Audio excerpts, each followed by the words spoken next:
नमस्कार, मैं हूं आपके साथ रविक्षा शर्मा और आप देख रहे हैं नवबिहार 24 न्यूज। चलिए रुक करेंगे आज की मुख्य खबर की ओर। अररिया के बहुचर्चित वीएन मिश्रा जमीनी विवाद में सोमवार को नया मोड़ आ गया, जब पूर्व आईपीएस अधिकारी के बड़े बेटे रोहित मिश्रा ने पहली बार प्रेस के सामने आकर अपनी चुप्पी तोड़ी। जहां अब तक छोटे बेटे राहुल मिश्रा और काजू लगातार प्रेस कॉन्फ्रेंस कर अपना पक्ष रखते रहे थे, वहीं अब रोहित मिश्रा ने राहुल पर कई गंभीर आरोप लगाए। रोहित ने कहा कि एक भाई का ऐसा बर्ताव जिसकी उम्मीद नहीं थी। उन्होंने प्रेस में जो बातें कही वो वाकई चौंकाने वाली है। वीएन मिश्रा के परिवार में विवाद अब खुलकर सामने आ चुका है। पूरी कहानी जानने के लिए देखिए हमारी खास रिपोर्ट। कॉन्फ्रेंस बुलाया, क्या उद्देश्य है इस प्रेस कॉन्फ्रेंस? मैं वीएन मिश्रा का बड़ा पुत्र रोहित मिश्रा और उनके छोटे पुत्र श्री राहुल मिश्रा, वो यहाँ रहते हैं इस घर में और पिछले 3 वर्षों से विगत बहुत सारे प्रेस कॉन्फ्रेंसेस मैंने बाहर में देखे। उसमें उन्होंने बहुत तरह के आरोप लगाए। उस आरोप की सत्यता का कहीं से हमको लगता है कि कोई जांच हुई नहीं। वो कहते रहे और वो छपता भी रहा, वो लिखता भी रहा, लेकिन उसको देखने की आवश्यकता थी। अब हम पर भी नया कुछ आरोप लगा दिए हैं। मैं यहाँ रहता नहीं हूँ, मैं तो पहले बम्बई रहता था, आजकल रिटायरमेंट के बाद लखनऊ रह रहा हूँ। मुझे रहने की जगह की आवश्यकता थी, तो कल मैं फिर पहुँचा कि भाई आप ऐसा करो कि मुझे रहने के लिए जगह दो, ये मेरे पिता का बनाया हुआ घर है। तो घर से बाहर नहीं निकले। कुछ 8-10 आदमियों को बुला लिया, जैसे कासो खां जी थे, देवानंद जी थे, सामने में बब्बू जी हैं, वो भूदेव बाबू हैं, ये लोग सब लोग आए। बोले कि आप शांति से बैठिए। हम तो शांति से ही बैठे हुए हैं, पिछले विगत कितने वर्षों से शांति से बैठे हुए हैं। उनकी बहुत सारी चीज़ों को देखते रहे हैं। आप लोग बात कीजिए, मैं यहीं हूँ, लेकिन मेरे रहने का इंतज़ाम कराइए, क्योंकि मुझे रहने की अब आवश्यकता है और मैं रोड पे नहीं रह सकता हूँ। तो उन्होंने बोला ठीक है, आप समझ लीजिए। बारी बारी से सब जा रहे थे, बारी बारी से आ रहे थे। अंत में कासो बाबू निकले और बोले कि वो बोल रहे हैं कि ये तो मैटर जो है सो कोर्ट में है, कोर्ट का फैसला आवेगा तब होगा। हमने कोर्ट का फैसला जो आवेगा वो तो ज़मीन के बारे में होगा कि इस ज़मीन को दाएं से किया जाए या बाएं से किया जाए, लेकिन घर में जहाँ तक रहने की बात है तो हम भी रहेंगे, वो भी रहेगा, क्योंकि घर दोनों का है। और उसको कहिए आकर के बैठ करके बात करने। इनडायरेक्टली क्यों बात कर रहा है? हम मतलब हम तो बात ही करने आए हैं और आप 10 लोग साक्षी हैं, तो इस समय जो बात होगी वो शायद ज़्यादा मुफीद बात होगी। बाहर नहीं आया, अंत में फिर बताया कि मैटर सब जुडिस है। तो हम बोले यदि सब जुडिस है तब तो उनको भी नहीं रहना चाहिए, क्योंकि ऐसा तो कोई न्याय कहता नहीं है कि एक भाई जो है सो रोड पर रहे और दूसरा भाई उसी जॉइंट प्रॉपर्टी से उसका उपभोग करता रहे। ये तो कोई भी न्यायालय इजाज़त देता नहीं है। इसलिए उनको कहिए कि आकर के बैठें और इसको एमिकेबली सेटल कर लें। दोनों रहेंगे और जैसे भी होता है रहेंगे, क्योंकि और जब मामला न्यायालय से आएगा, क्योंकि ऐसा तो न्यायालय से आएगा नहीं निर्णय कि आप जो है सो आप बेदखल किए जाते हैं। आप एक्सेप्ट कर चुके हैं खुद कोर्ट में कि हम हैं 50% के ओनर हैं, तो जब 50% के ओनर हैं तो रहने दीजिए। लेकिन ऐसा है, सत्य ये है, आप लोग चाहिएगा तो मैं हर एक चीज़ का विपत्र देने के लिए तैयार हूँ। मैं कोई भी बात जो यहाँ बोल रहा हूँ वो स्वतः सिद्ध बातें हैं। इनका पास्ट रिकॉर्ड रहा हुआ है कि ये संपत्ति हड़पने की प्रक्रिया अपनाते हैं। मेरे पिता के जीवित रहने पर भी इन्होंने ये काम अररिया में किया है और उसको दंडाधिकारी ने फोर्स भेज करके, ताला तोड़वा करके, इन्वेंट्री करके मेरे पिताजी को दिया है, उसका रिकॉर्ड है।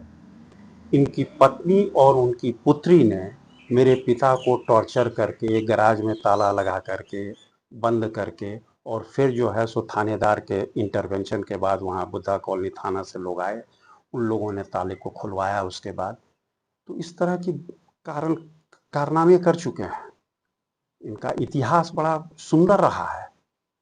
ये पहली बार बिहार सरकार से नौकरी से बर्खास्त किए गए, क्योंकि इनको लायकियत नहीं थी, फोर्जरी करके ये नौकरी प्राप्त किए थे। इनको वहाँ से बर्खास्त किया गया।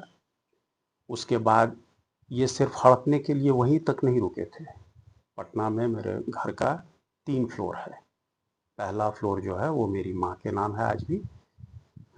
यानी, और वो है नहीं, इसलिए हम दोनों का है। उसमें वो ये रह रहे हैं।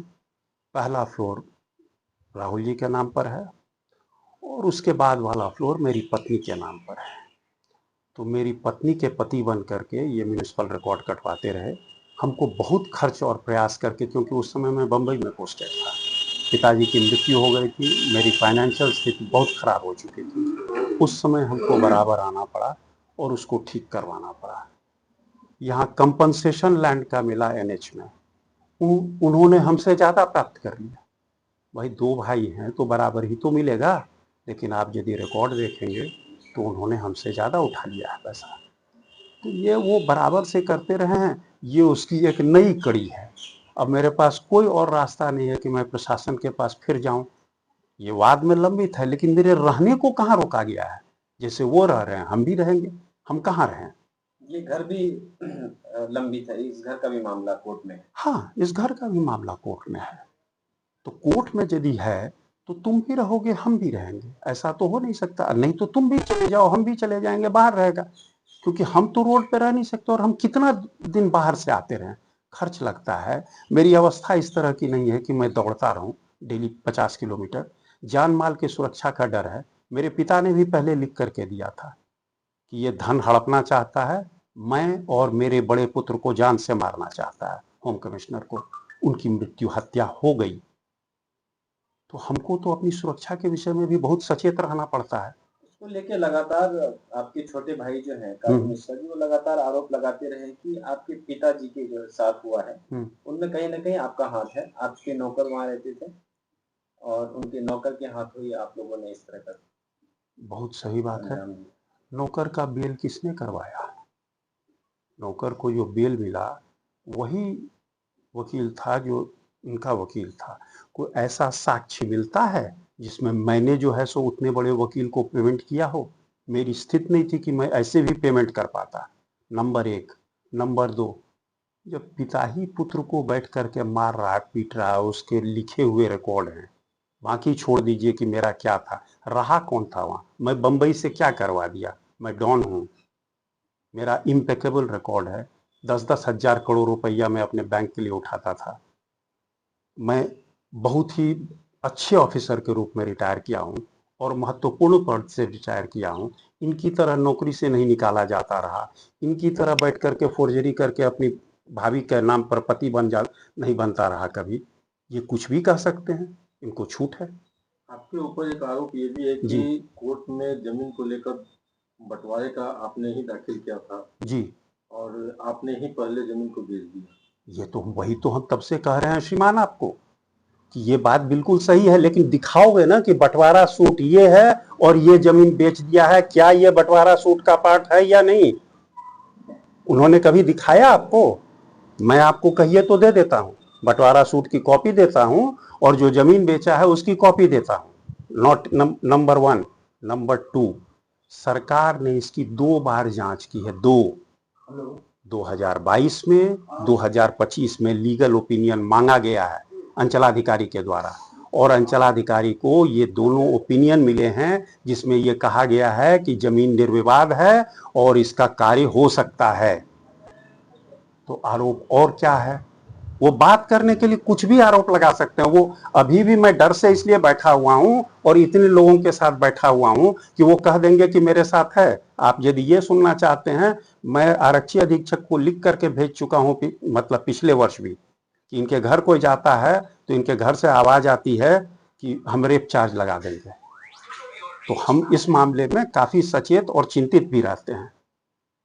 और क्या आरोप है इससे मेरे बारे पहले में? एक जो मामला आया था, शंकर झा बाबा को आपने जमीन बेचा जी था अपने हिस्से का, जी और इन्होंने आरोप लगाया था कि अभी हिस्सा हुआ नहीं है और हिस्से से ज्यादा आप बेच चुके हैं।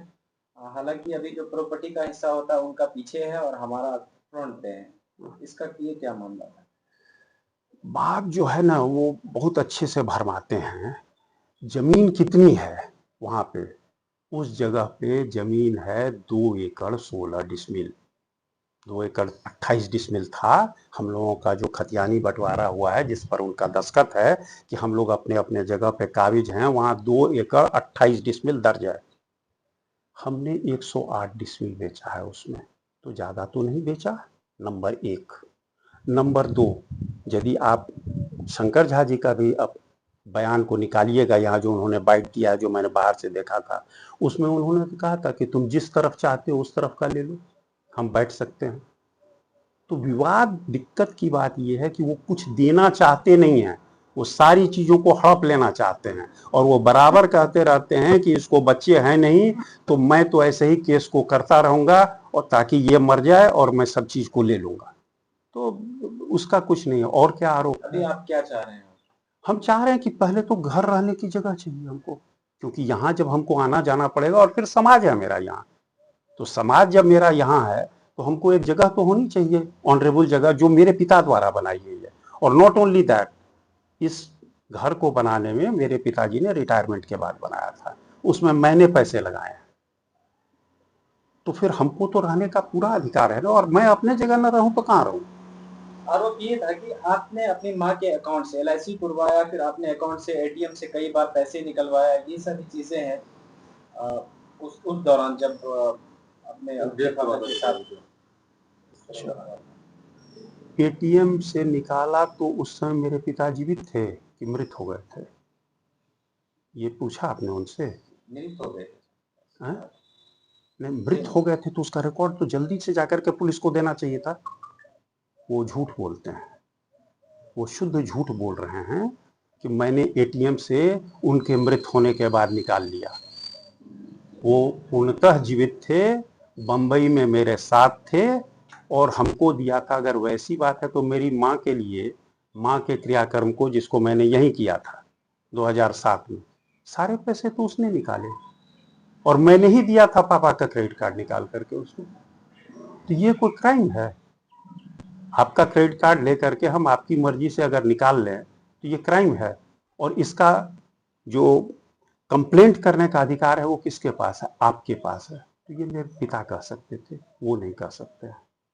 और बताएं क्या आरोप है? यही सब आरोप। और नहीं, जो भी आप कागज देखना चाहें, मैं जो बताया वो कागज चाहते हैं, LPA 126 या 226 है उसका बाय 2000, वो कागज देखना चाहते हैं। म्यूनिसिपल रिकॉर्ड में जो उसने मैनिपुलेशन किया है वो देखना चाहते हैं। वो जो सूट में नहीं है 2478 जमीन, उसको उन्होंने बेचा है। तो जो सूट में नहीं है तुम बेच सकते हो, जो सूट में है नहीं है उसको हम नहीं बेच सकते हैं। ये तो बात हमको बिल्कुल समझ में नहीं आई। 2438 के जमीन को, खाता के जमीन को मैंने बेचा है, और 2438 उसमें नहीं है, 2478 उस सूट में नहीं है, उन्होंने बेचा है। तो वो बेचें तो सही, मैं बेचूं तो गलत, ये हमको समझ में बात आती नहीं है। उन्होंने आपके पापा के साथ, वो कहते कि हत्या हुई है, और उन्होंने पूरा डिटेल में बताया। आपसे जानना चाहते कि हुआ क्या था? हमको तो यही पता चला उस रात, वो नवरात्रि का समय था, और मैं नॉर्मली नवरात्रि में पूजा पर बैठने के बाद बोलता नहीं हूँ। उस जमाने में और भी वैसा ही थोड़ा ज़्यादा स्ट्रिक्टली मैं उसको मेंटेन करता था। उस दिन मेरी पत्नी फॉर्चुनेटली, मैं यही कहूँगा फॉर्चुनेटली, क्योंकि जो चीज़ें बनी उसके बाद हमको लगा कि मैं बच गया उसमें, उसने उस दिन छुट्टी ले ली। मैं फ़ोन पे गया पूजा पर बैठने के लिए, फ़ोन आया, मेरे फ़ोन में आंसरिंग मशीन लगा हुआ था, जो इसे मालूम था, क्योंकि ये मेरे घर उस ज़माने में बहुत अच्छे से, ये और इसका परिवार सबको ही आता था। वो जानता था कि बात फ़ोन उठेगी नहीं, फ़ोन उठेगा नहीं, इसमें स्टेटमेंट दे दिया जाएगा। नौकर ने फ़ोन किया कि फादर की तबीयत बहुत ख़राब है, आप कुछ कीजिए। तो वाइफ हमको ज़बरदस्ती बोलना चाहिए, हम सोचे कुछ बात हो गई होगी, हम क्यों उठें अभी पूजा से बीच में छोड़ करके पाठ को। इंसिस्ट करने पर मैं जब बाहर आया तो हुआ कि नहीं, स्थिति खराब है। डॉक्टर प्रभात कुमार जो अब इस दुनिया में नहीं है, वही ट्रीटिंग डॉक्टर थे पहली बार, जबकि ये 19 दिन वेंटिलेटर पर रहे थे। कारण अज्ञात है कि क्यों 19 दिन थे, और कुछ वैसी ही घटना अचानक से हो गई थी, और बड़ी खतरनाक घटना हुई थी।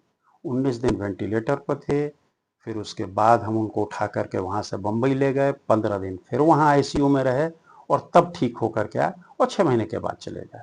ऐसे कहने के लिए तो है कि डॉक्टर जगन्नाथ मिश्र जिनकी मृत्यु हो चुकी है, डॉक्टर DK चौधरी, सबों ने मुझे मना किया था कि आप भेजिए मत। तो हम बोले कि ये तो मेरे पिता से आप कहिए कि न जाएं, मैं तो नहीं चाहता हूं कि ये जाएं। इनको बहुत समझाया गया था, फिर भी आ गए, होनी थी, हो गया। उसके बाद खबर किया गया था, डॉक्टर की जो बात कह रहे हैं आप, वो डॉक्टर की बात यूं हुई थी कि मेहर भैया उस जमाने में जो जस्टिस थे, उनको पारिवारिक संबंध था। मेरी पत्नी ने फ़ोन किया कि भैया आप जाइए, उसको मानते भी बहुत थे, कि आप स्वयं जाइए और पापा की तबीयत को देखिए। तो वो स्वयं आए और उन्हीं के वजह से जो है सो पोस्टमार्टम के लिए, जहाँ तक मालूम है, डॉक्टर हाथ लगाने से इनकार कर दिया और बोला कि नहीं, ये हत्या का मामला है, आप चाहें तो ले जा सकते हैं। तो उसी समय उन्होंने, शायद श्री अमित कुमार थे उस समय में सीनियर SP, उनको उन्होंने फ़ोन किया कि इसका प्रॉपरली देख लिया जाए। FIR करने के लिए कोई व्यक्ति नहीं था, क्योंकि वो स्वयं जाते नहीं, मैं था बम्बई में, कोई जाने वाला नहीं था। तो ये जा कर के FIR कराए थे और इसी का लाभ इनको मिला बेल होने पर, जिसके वजह से ये बाहर हैं। और क्या पूछना चाहते हैं इसमें आप? इनका एक आरोप ये भी है कि आपके पिताजी से इनका बातचीत नहीं होता था। पिताजी नीचे रहते थे, ये ऊपर रहते थे, डायरेक्ट इनके घर में आने का रास्ता नहीं था। नहीं, हाँ, आप पूरा कर लें। दूसरा कि जो देखभाल करता था, जो नौकर इनका, उनका पत्नी का आपके ससुराल से संबंध था, आपके ससुराल में वो रहती थी। अच्छा, हाँ हाँ। तो अब ये डायरेक्ट क्लेम है कि ये साजिश के तहत उनकी हत्या हुई और उसमें बड़ी अच्छी बात है। तो एक तो पहले बताया कि मिस्टर गिरी को मैं अफोर्ड नहीं कर सकता था, जो इनके वकील थे जिन्होंने उसको बेल दिलवाया। नंबर 1 बात। नंबर 2 बात, खूब अच्छे से आने जाने का ऊपर से नीचे का है रास्ता। नंबर 3 बात कि वो जिस दिन पहली बार लाया गया मेरे सामने में, आप पुलिस से जा कर के पता कर लें, खाना जो था इनकी पत्नी ने स्पेशली दाल भात अचार लगा करके, पूरा सचार बना करके उस नौकर को दिया था खाने के लिए। कौन सा व्यक्ति ऐसा होगा जिसको जरा सा भी लगेगा कि ये नौकर मेरे पिता के हत्या में है, उसके लिए बैठ करके वो खाना पीना पहुंचाया जाएगा? तो वो खाना बनाने उसके यहाँ जाता था। ये उसी समय की बात नहीं है, ये जब मेरे पिता वेंटिलेटर पर थे उस समय भी कुछ यहाँ से लोग जो गए थे उसका खाना बनाने ऊपर जाता था। तो उनके यहाँ से आना जाना उसका बहुत ही अच्छा था। इसलिए यह बात बिल्कुल बेबुनियाद है।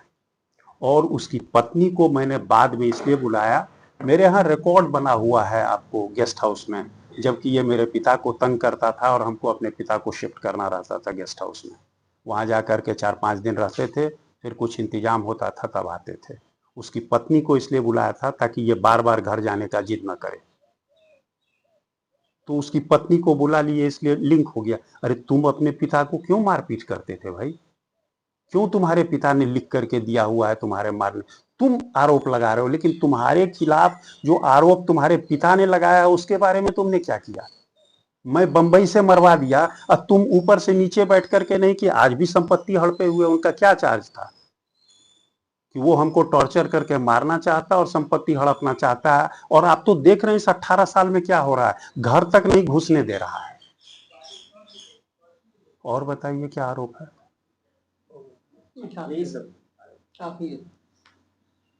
तो भी रिकॉर्ड चाहिएगा, मैं सब दूंगा।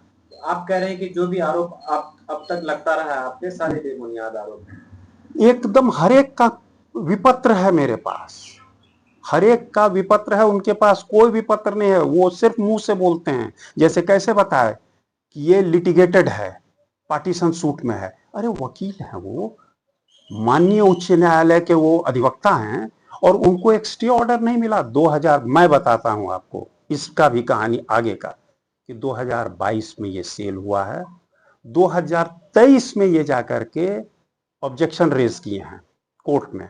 उसके बाद मैं उस समय में सोमनाथ में दर्शन कर रहा था। मैं बोला कि हमको 3 दिन का मौका दिया जाए, मैं लौट के आता हूं, जवाब बनाता हूं। मैं लौट करके आया, जवाब बना करके दिया गया उनको। उसके बाद से आज से हो गया है और उस शख्स ने उसका जवाब नहीं दिया। हर डेट पर वो अपीयर नहीं होता। अभी मैं इसीलिए जाना चाहता हूं फिर से कि 18 तारीख को फिर नया डेट लगा हुआ है। जब इसको दिखाया गया कि भाई ये तो 2438 इस सूट का पार्ट ही नहीं है, तो इस पर ऑब्जेक्शन क्यों ले रहे हैं आप, तो ये अपीयर नहीं होते हैं। लेकिन यहाँ हर एक जगह प्रशासन में, माननीय उच्च न्यायालय में भी इन्होंने कहा है कि मेरा FIR नहीं लिया जा रहा है। अरे भाई, सूट तो दिखाओ और जमीन का डिटेल तो दिखाओ। मैं जमीन का डिटेल और पार्टीशन सूट आप कहिए, दिखाता हूं। इस मामले को लेकर आप प्रशासन के पास जा रहे हैं या जा चुके हैं? हम प्रशासन के पास, क्योंकि प्रशासन ने हमसे पूछा इन्हीं के कहने पर कि आप ये कैसे कर रहे हैं, तो अब हमको प्रशासन के पास जाना पड़ रहा है। और इस सिलसिले में हमारा यहाँ आना जाना अब बहुत बढ़ गया। तो हमको तो यहाँ एक परमानेंट जगह चाहिए, हमको तो और सुरक्षा के साथ चाहिए, क्योंकि इनकी बातों पर हम एक जरा विश्वास नहीं कर सकते हैं। ये कुछ भी आरोप लगा सकते हैं। अपना परिचय जी, मेरा फिर से परिचय है। स्वर्गीय विद्यानंद मिश्र का ज्येष्ठ पुत्र रोहित मिश्र, और उनके 2 पुत्र हैं, रोहित मिश्र और राहुल मिश्र। राहुल मिश्र कनिष्ठ पुत्र हैं, कोई बहन नहीं है। और मेरी माँ श्रीमती रमा मिश्रा, उनका भी देहांत मेरे पिता के देहांत के पूर्व 2007 में हो गया है, 6 में।